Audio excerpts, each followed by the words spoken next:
Welcome back to Historical Crime Story. Today, we're diving deep into one of the most shocking crimes of the 20th century, the kidnapping of Charles Lindbergh's baby boy, Charles Jr. In the early 1930s, Charles Lindbergh was already a legend.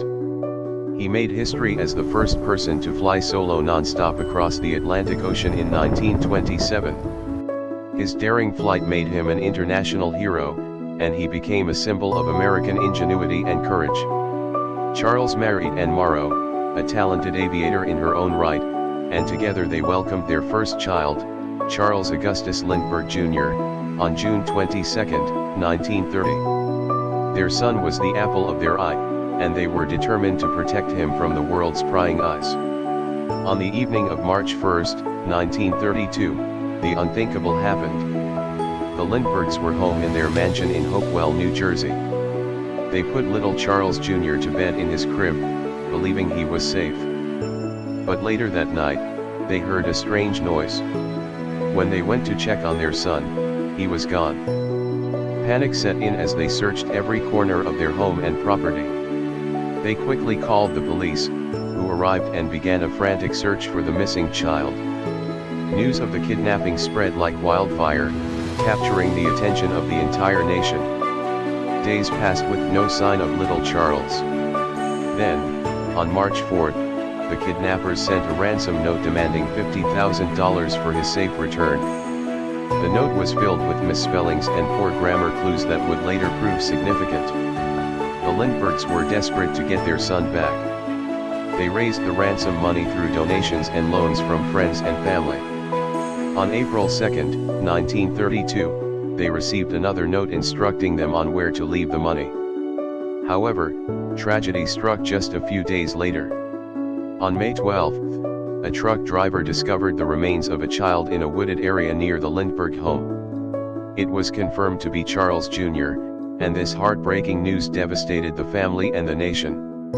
The investigation took a dramatic turn when police began focusing on Bruno Hauptmann, a German immigrant with a criminal background. Hauptmann had been arrested for robbery in the past, and he had a history of petty crime. Evidence linked Hauptmann to the ransom notes. His handwriting matched that found in the notes sent to the Lindberghs. In September 1934, Hauptmann was arrested after attempting to use some of the ransom money at a local bank. The trial that followed captivated America. It was filled with sensational headlines and intense media scrutiny.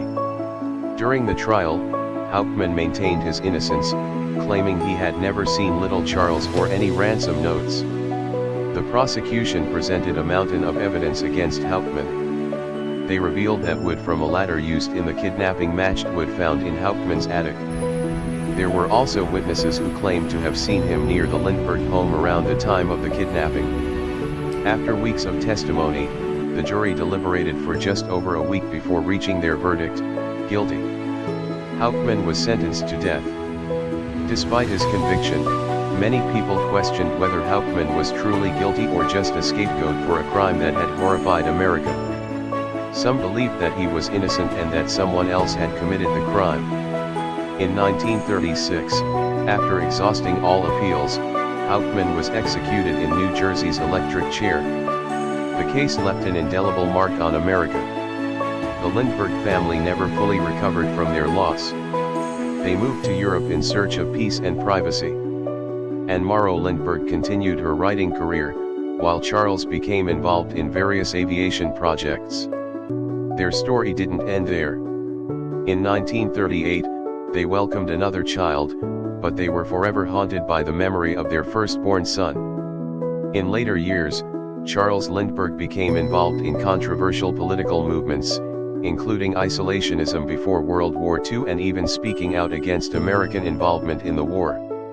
The kidnapping of Charles Lindbergh Jr. became more than just a crime, it became a symbol of loss and tragedy in American history.